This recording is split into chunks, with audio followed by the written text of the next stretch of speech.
Friends, ಇದು ಹಾಗಲಕಾಯಿ ಪಲ್ಯ. ಇದನ್ನು ನೋಡಿ ಗಾಬರಿಯಾಗಿ ಸ್ಕಿಪ್ ಮಾಡೋಕ್ಕೆ ಹೋಗಬೇಡಿ. ಈ ಪಲ್ಯ ನೀವು ಒಂದ್ಸಲ ಮಾಡಿ ಊಟ ಮಾಡಿದ್ರೆ ನೀವೇ ಕಮೆಂಟಲ್ಲಿ ಹೇಳ್ತೀರಾ ಅಷ್ಟೊಂದು ಚೆನ್ನಾಗಿದೆ ಅಂತ. ಹಾಯ್ ಫ್ರೆಂಡ್ಸ್, ಹೇಗಿದ್ದೀರಾ? ನಾನು ಚೆನ್ನಾಗಿದ್ದೀನಿ, ನೀವು ಚೆನ್ನಾಗಿದ್ದೀರಾ ಅಂತ ಅಂದ್ಕೊಳ್ತೀನಿ. ನಮ್ಮ ಚಾನಲ್ಗೆ ನಿಮಗೆಲ್ಲ ಸ್ವಾಗತ. ಫ್ರೆಂಡ್ಸ್, ಇವತ್ತು ನಾನು ಹಾಗಲಕಾಯಿ ಪಲ್ಯ ಕಹಿ ಬರ್ದಾಗೆ ಹೇಗೆ ಮಾಡಬೇಕು ಅಂತ ತೋರಿಸ್ಕೊಡ್ತಾ ಇದ್ದೀನಿ. ಈ ಪಲ್ಯನ ಸಕ್ಕರೆ ಕಾಯಿಲೆ ಇರೋರೆಲ್ಲ ಊಟ ಮಾಡೋದು ತುಂಬ ಒಳ್ಳೆಯದು.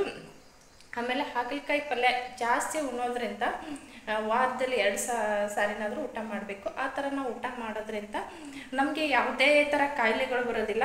ಇನ್ನೊಂದು ಸೊಳ್ಳೆ ಕೂಡ ಕಚ್ಚೋದಿಲ್ಲ ನಮಗೆ. ನೀವು ನೋಡಿ ಊಟ ಮಾಡಿ. ಆಮೇಲೆ ಯಾವುದಾದ್ರೂ ಗಾಯ ಆದರೆ ಬೇಗನೆ ವಾಸಿ ಆಗುತ್ತೆ. ಆ ಥರ ಇರುತ್ತೆ ಹಾಗಲಕಾಯಿ ಪಲ್ಯ ಊಟ ಮಾಡೋದ್ರಿಂದ. ಸೊ ಈಸಿಯಾಗಿ ತುಂಬ ರುಚಿಯಾಗಿ ಹೇಗೆ ಮಾಡೋದು ಅಂತ ನಾನು ನಿಮಗೆ ತೋರಿಸ್ಕೊಡ್ತೀನಿ. ಬನ್ನಿ ನೋಡ್ಕೊಂಡು ಬರೋಣ. ಇದು ಒಂದು 250 ಗ್ರಾಮ್, ಪಾವು kg ನಾನು ಹಾಗಲಕಾಯಿನ ತೆಗೆದುಕೊಂಡಿದ್ದೀನಿ. ಇದು ಫಸ್ಟ್ ನೀರಲ್ಲಿ ತೊಳೆಯೋಕೆ ಇಡಬೇಕು. ಒಂದು ಸ್ವಲ್ಪ ಮೇಲೆಲ್ಲ ಕೊಳೆ ಇರುತ್ತೆ ಅಂದ್ಬಿಟ್ಟು ನಾನು ಒಂದು ಅರ್ಧ ತಾಸಷ್ಟು ನೀರಲ್ಲಿ ಇಡ್ತೀನಿ. ಅದಾದಮೇಲೆ ತೆಗೆದ್ಬಿಟ್ಟು ಬಟ್ಟೆಲಿಂದ ಏನು ಒರೆಸೋದು ಬೇಡ. ಹಾಗೇನೆ ನೋಡಿ, ಇದೇನು ತೋರಿಸ್ತಾ ಇದ್ದೀನಿ, ಇದರೊಳಗೆಲ್ಲ ಡಸ್ಟ್ ಕೂತ್ಕೊಳ್ಳುತ್ತೆ. ಒಂದೊಂದು ಸಲ ಮಳೆಗಾಲ ಇರೋದ್ರಿಂದ ಮಣ್ಣು ಅದೆಲ್ಲ ಕೂತ್ಕೊಳ್ಳುತ್ತೆ. ಅದಕ್ಕೋಸ್ಕರ ನೀಟಾಗಿ ಕ್ಲೀನ್ ಮಾಡಿಕೊಂಡು ನಾವು ಕಟ್ ಮಾಡ್ಕೋಬೇಕು. ನಾನೀಗ ಬಾಕ್ಸಲ್ಲಿ ಕಟ್ ಮಾಡಿದ್ದೀನಿ. ಇದು ಚೌಕಾಗಿ ಕಟ್ ಮಾಡ್ತೀವಲ್ಲ, ತರಕಾರಿ ನಾವು ಏನು ಪಲ್ಯ ಎಲ್ಲ ಮಾಡ್ಕೋತೀವಿ ಆ ಟೈಪಲ್ಲೇ ಇದು ಇನ್ನೊಂದು ರೌಂಡಾಗಿ ಕಟ್ ಮಾಡಿದ್ದೀನಿ. ನಿಮ್ಗೆ ಯಾವ್ದು ಅನುಕೂಲ, 2 ಪಲ್ಯನೂ ಚೆನ್ನಾಗಿ ಬರುತ್ತೆ. ನಿಮ್ಗೆ ಯಾವ್ದು ಇಷ್ಟ ಆಗುತ್ತೋ ಆ ಥರ ನಾವು ಕಟ್ ಮಾಡ್ಕೊಂಡ್ಬಿಡ್ಬೇಕು. ಇದು ಒಂದು ಮುಟ್ಟಿಗೆಯಷ್ಟು ನಾನು ಕಡಲೆಬೇಳೆನ ನೆನೆ ಇಟ್ಟಿದ್ದೀನಿ. ಒಂದು 15ರಿಂದ 20 ನಿಮಿಷ ಆಯಿತು ಇದನ್ನು ನೆನೆ ಇಟ್ಟು. ಇದಕ್ಕಿಂತ ಜಾಸ್ತಿ ಬೇಕಿದ್ರೆ ಒಂದು 2 ಮುಟ್ಟಿಗೆ ಕೂಡ ಹಾಕ್ಕೋಬೋದು. ಸೊ ಒಂದು ಲಿಂಬೆ ಹಣ್ಣಿನ ಗಾತ್ರ ಅಂದರೆ ಮೀಡಿಯಮ್ ಸೈಜಲ್ಲಿರೋದು ಹುಣಸೆ ಹಣ್ಣು ತೊಗೊಂಡಿದ್ದೀನಿ. ಇದು ಈರುಳ್ಳಿ 2 ತೊಗೊಂಡಿದ್ದೀನಿ. ಇದನ್ನು ಮೀಡಿಯಮ್ ಸೈಜಲ್ಲೇ ಇರೋದು. ಈರುಳ್ಳಿನ ತೊಳೆದ್ಬಿಟ್ಟು ತೊಗೊಳ್ಳಿ. ಯಾಕಂದರೆ ಬಜಾರಲ್ಲೆಲ್ಲ ಎಲ್ಲಿ ಬೇಕಲ್ಲಿ ಬಿಸಾಕಿರ್ತಾರೆ. ಅದು ಕೈಗೆಲ್ಲ ಡಸ್ಟ್ ಹತ್ಕೊಳ್ಳುತ್ತೆ. ಅದೇ ಕೈಯಿಂದ ನಾವು ಮತ್ತೆ ಈರುಳ್ಳಿ ಕಟ್ ಮಾಡ್ಕೊಳ್ತೀವಿ. ಅದಕ್ಕೋಸ್ಕರ ಮುಂಚೆನೇ ತೊಳೆದು ಇಟ್ಕೊಳ್ಳೋದು ಒಳ್ಳೆಯದು. ಇವು ಕಟ್ ಮಾಡ್ಕೊಂಡು ಬಿಡೋಣ. ಇವಾಗ ಒಂದು ಕಡಾಯಿನ ಇಟ್ಕೊಳ್ಳೋಣ ಗ್ಯಾಸ್ ಮೇಲೆ. ಇದನ್ನು ನಾನು ಕಟ್ ಮಾಡಿರೋ ಹಾಗಲಕಾಯಿನ ಹಾಕಿದ್ದೀನಿ. ಇವಾಗ ಹುರ್ಕೋಬೇಕು. ಇದನ್ನು ಒಂದು ಸ್ವಲ್ಪ ಎಣ್ಣೆ ಹಾಕಿಬಿಟ್ಟು ಚೆನ್ನಾಗಿ ಹುರ್ಕೋಬೇಕು. ಇದನ್ನು ಒಂದು ಸ್ವಲ್ಪ ಎಣ್ಣೆ ಹಾಕ್ಕೊಳ್ಳಿ. ಇದಕ್ಕೇನು ಜಾಸ್ತಿ ಎಣ್ಣೆ ಏನು ಬೇಕಾಗಲ್ಲ. ಒಂದು 2 ಸ್ಪೂನ್ 3 ಸ್ಪೂನಷ್ಟು ಎಣ್ಣೆ ಹಾಕ್ತಾಯಿದ್ದೀನಿ ಹುರಿಯೋಕ್ಕೆ ಅಂತ. ಇದು ಕಲರ್ ಹಸಿ ವಾಸನೆ ಹೋಗಬೇಕು. ಒಂದು ಸೆಕೆಂಡ್ ಕಲರ್ ಚೇಂಜ್ ಆಗುತ್ತೆ ಇದ್ರದ್ದು. ಹುರಿದ ಮೇಲೆ ನಮ್ಗೆ ಗೊತ್ತಾಗುತ್ತೆ, ಹುರಿತಾ ಇರ್ತೀವಿ. ಇವಾಗ ಫಸ್ಟಿಗೆ ನಾವು ನೋಡ್ಕೊಂಡು ಬಿಡೋಕೆ ಯಾವ ಕಲರ್ ಇದೆ ಅಂತ. ಹುರಿದಾದ್ಮೇಲೆ ಅದ್ರ ಕಲರ್ ಕೂಡ ಚೇಂಜ್ ಆಗಿ ಬರುತ್ತೆ. ಹಾಗಲಕಾಯಿ ನೋಡಿದ್ರೆ ತುಂಬ ಜನ ಊಟ ಮಾಡೋದಿಲ್ಲ. ನಾನು ಕೂಡ ಕೇಳಿದ್ದೀನಿ, ಹಾಗಲಕಾಯಿ ನಮ್ಮ ಮನೇಲಿ ಯಾರೂ ಊಟ ಮಾಡಲ್ಲ ಅಂದ್ಬಿಟ್ಟು ತುಂಬ ಜನ ಇದು ಊಟನೇ ಮಾಡೋದಿಲ್ಲ. ಯಾವಾಗ ಊಟ ಮಾಡೋಕ್ಕೆ ಸ್ಟಾರ್ಟ್ ಮಾಡ್ತಾರೆ ಅಂದರೆ ಅವರಿಗೆ ಶುಗರ್ ಬಂದುಬಿಟ್ಟಿರುತ್ತೆ. ಅವಾಗ ಹೇಳ್ತಾರೆ ಹಾಗಲಕಾಯಿ ಊಟ ಮಾಡಿ, ಮೆಂತ್ಯ ಕಾಳು ಊಟ ಮಾಡಿ ಅಂತ. ಆ ಟೈಮಲ್ಲಿ ಊಟ ಮಾಡ್ತಾರೆ. ಇದು ನಾನು ಒಂದು ಲಿಂಬೆಹಣ್ಣಿನ ಗಾತ್ರದಲ್ಲೇ ಒಂದು ಬೆಲ್ಲ ತೊಗೊಂಡಿದ್ದೀನಿ, ಬೆಲ್ಲದ ಪುಡಿ. ನಮಗೆ ಲಿಂಬೆಹಣ್ಣಿನ ಗಾತ್ರ ಗೊತ್ತಾಗಲ್ಲ ಅಂದರೆ ಒಂದು ಮುಷ್ಟಿಯಷ್ಟು ತೊಗೊಳ್ಳಿ. ಒಂದು ಮುಟ್ಟಿಗೆಯಲ್ಲಿ ಹಿಡಿದಾಗ ಎಷ್ಟು ಬರುತ್ತೋ ಅಷ್ಟು ತೊಗೊಳ್ಳಿ. ಇದು ಅಂತೂ ಗೊತ್ತಾಗುತ್ತೆ. ಇಲ್ಲ ನಮ್ಗೆ ಅದನ್ನು ಗೊತ್ತಾಗಲ್ಲ ಅಂದರೆ ಒಂದು ಅರ್ಧ ಬಟ್ಲಷ್ಟು ತೊಗೊಳ್ಳಿ. ಇದು ಚಿಕ್ಕ ಬಟ್ಲ, ಸಾಂಬಾರಿಗೆಲ್ಲ ನಾವು ಊಟ ಮಾಡೋದು ಬಟ್ಲ ಇದೆ ಇದು. ಇದರಲ್ಲಿ ಒಂದು ಅರ್ಧ ಬಟ್ಲಷ್ಟು ಬೆಲ್ಲನ ಹಾಕ್ಕೊಳ್ಳೋಣ. ಇದು ನಾನ್ ಕೆಮಿಕಲ್ ಬೆಲ್ಲ. ಇದರಲ್ಲಿ ಕೆಮಿಕಲ್ ಇರೋದಿಲ್ಲ. ಅದಕ್ಕೋಸ್ಕರ ಇದು ಚೆನ್ನಾಗಿರುತ್ತೆ ಅಂತ ನಾವು ಇದನ್ನೇ ತೊಗೊಳ್ಳೋದು. ಇವಾಗ ನೋಡಿ, ಹಾಗಲಕಾಯಿನ ಸ್ವಲ್ಪ ಕಲರ್ ಚೇಂಜ್ ಆಗಿದೆ. ಹಾಗಲಕಾಯಿ ಪಲ್ಯ ಉಣ್ಣೋದ್ರಿಂದ ಭಾಳನೇ ಆರೋಗ್ಯಕ್ಕೆ ಒಳ್ಳೆಯದಿದೆ. ನಾನು ಮುಂಚೆ ಚಿಕ್ಕವಳಿದ್ದಾಗೆಲ್ಲ ನಾನು ಹಾಗಲಕಾಯಿ ಪಲ್ಯ ಊಟ ಮಾಡ್ತಾ ಇರಲಿಲ್ಲ. ಆವಾಗ ನಾನು ಅಮ್ಮ ಮಾಡಿಟ್ಟಿದ್ರು ಒಂದು ಸಲ. ಅದ್ರ ಸ್ಮೆಲ್ ನೋಡಿದ್ರೆ ನನಗೆ ಒಂಥರ ಹೇಸಿಗೆ ಅಂತ ಅನಿಸ್ತಿತ್ತು. ಆ ಥರ ಹಾಗಲಕಾಯಿ ನೋಡಿದ್ರೆ ನೋಡಿ, ಇವಾಗ ಕಲರ್ ಚೇಂಜ್ ಆಗಿದೆ. ಇಷ್ಟ ಆದರೆ ಸಾಕು, ಕಂಪ್ಲೀಟ್ ಆಗಿದೆ ಇದು. ಇವಾಗ ತೆಗೆದು ಬಿಡೋಣ. ಮುಂಚೆ ನಾನು ಊಟ ಮಾಡ್ತಾ ಇರಲಿಲ್ಲ. ನನಗೆ ಅಮ್ಮ ಮಾಡಿಟ್ಟಾಗ ನನಗೆ ಏನಾಗ್ಬಿಡ್ತು, ಒಂದು ದಿವಸ ಉಣ್ಲೇಬೇಕಾಯಿತು, ಅನಿವಾರ್ಯ ಆಗಿತ್ತು. ಒಂದೇ ತುತ್ತು ನೋಡೋಣ, ಚೆನ್ನಾಗಿದ್ರೆ ಉಣ್ಣೋಣ, ಇಲ್ಲಾಂದರೆ ಬಿಟ್ಟರಾಯ್ತು ಅಂತ ಅಂದ್ಕೊಂಡು ನಾನು ಭಾಳನೇ ಚಿಕ್ಕವಳಿದ್ದೆ. ಆವಾಗ ಉಂಡ ಮೇಲೆ ನನಗೆ ಅದ್ರ ರುಚಿ ಗೊತ್ತಾಯಿತು. ಇಷ್ಟು ಚೆನ್ನಾಗಿರುತ್ತೆ ಅಂತ ನನಗೆ ಗೊತ್ತೇ ಇರಲಿಲ್ಲ.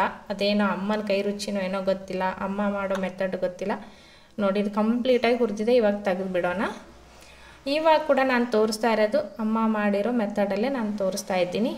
ಅಮ್ಮ ಕೂಡ ಅವ್ರ ಅಮ್ಮನೇ ಮಾಡಿ ತೋರಿಸಿದ್ರು.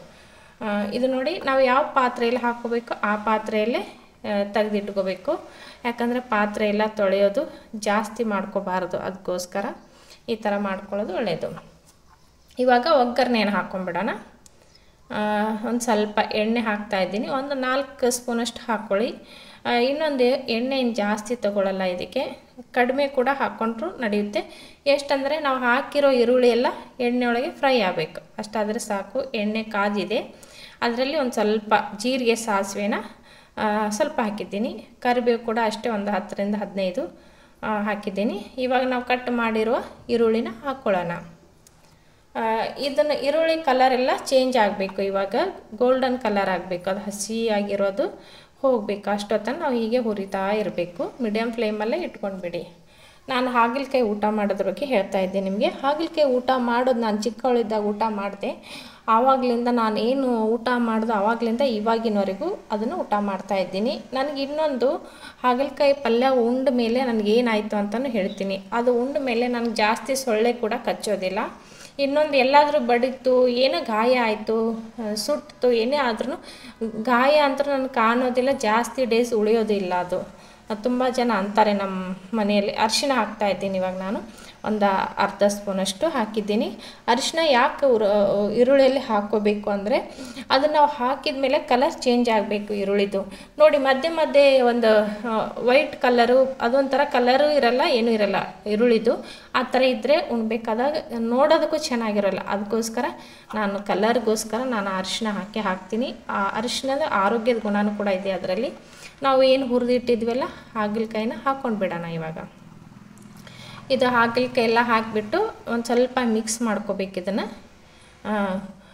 ಆಮೇಲೆ ಫ್ರೆಂಡ್ಸ್, ನಾನೇನು ಊಟ ಮಾಡಿದ್ನಲ್ಲ ಅದನ್ನು ಆವಾಗಲಿಂದ ಇವಾಗಿನವರೆಗೂ ನಾನು ಊಟ ಮಾಡ್ತಾಯಿದ್ದೀನಿ.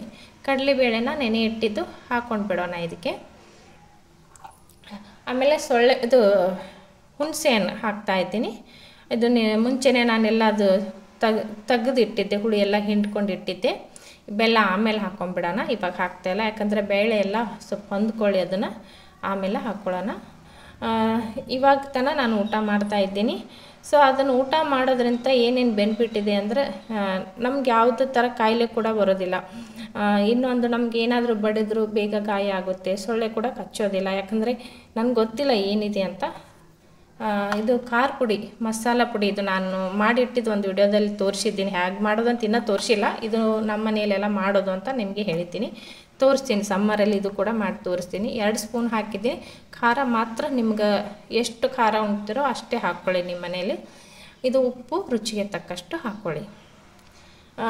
ಇದಕ್ಕೆ ಇವಾಗ ನಾನು ಹಾಕಿರೋದು ಕಂಪ್ಲೀಟಾಗಿ ಪರ್ಫೆಕ್ಟಾಗಿ ಬಂದಿದೆ. ಇದು ಯಾವಾಗ ನಾನು ಕಣ್ಣಳತೆಯಲ್ಲೇ ಹಾಕ್ತೀನಿ, ಯಾವಾಗಲೂ ಒಂದು ಅಳತೆ ಅಂತ ನೋಡಿದ ಮೇಲೆ ತಕ್ಷಣ ನಂಗೆ ಗೊತ್ತಾಗುತ್ತೆ ಇಷ್ಟೇ ಹಾಕಬೇಕು ಅಂತ. ಆ ಪ್ರಮಾಣದಲ್ಲೇ ನಾನು ಹಾಕಿರ್ತೀನಿ. ನಿಮಗೆ ಅಳತೆ ಗೊತ್ತಿಲ್ಲ ಅಂದರೆ ನಿಮ್ಮ ಮನೇಲಿ ಖಾರ ನಿಮ್ಗೆ ರೆಗ್ಯುಲರಾಗಿ ನಿಮಗೂ ಗೊತ್ತಿರುತ್ತೆ, ಖಾರ ಕಡಿಮೆ ಉಣ್ತಾರ ಜಾಸ್ತಿ ಉಣ್ತಾರ, ಆ ಪ್ರಮಾಣದಲ್ಲಿ ನೋಡ್ಕೊಂಡು ಹಾಕ್ಕೊಳ್ಳಿ. ಆದಷ್ಟು ಜಾಸ್ತಿ ಹಾಕ್ಕೊಳಕ್ಕೆ ಹೋಗಬೇಡಿ. ಖಾರ ಬೇಕಿದ್ರೆ ನಂತರ ಹಾಕ್ಕೋಬೋದು, ಉಪ್ಪು ಖಾರ. ಇವಾಗ ಒಂದು ಬೆಲ್ಲದ ಬಟ್ಲ ಇದೆಯಲ್ಲ, ಅದರಲ್ಲಿ ನಾನು ಒಂದು ಅರ್ಧ ಬಟ್ಲಷ್ಟು ನೀರು ಹಾಕ್ತಾಯಿದ್ದೀನಿ. ನಾವು ಬೇಳೆ ಎಲ್ಲ ಹಾಕಿರೋದು ಕುದಿಬೇಕು, ಅದು ಚೆನ್ನಾಗಿ ಕುದಿಬೇಕು ಅಂತ ಹಾಕ್ತಾಯಿದ್ದೀನಿ. ಮತ್ತು ಶುಗರ್ ಇದ್ದವರೆಲ್ಲ ಹಾಗಲಕಾಯಿ ಪಲ್ಯ ಉಣ್ಬೇಕು, ತುಂಬಾ ಒಳ್ಳೆಯದು. ಅವರಿಗೆ ಬೆಲ್ಲ ಉಣ್ಬೇಕು ಬೇಡ ನನಗೆ ಗೊತ್ತಿಲ್ಲ, ನೀವು ಡಾಕ್ಟ್ರಿಗೆ ಕೇಳಿಕೊಂಡು ಹಾಕ್ಕೊಂಡ್ಬಿಟ್ಟು ಊಟ ಮಾಡಿ.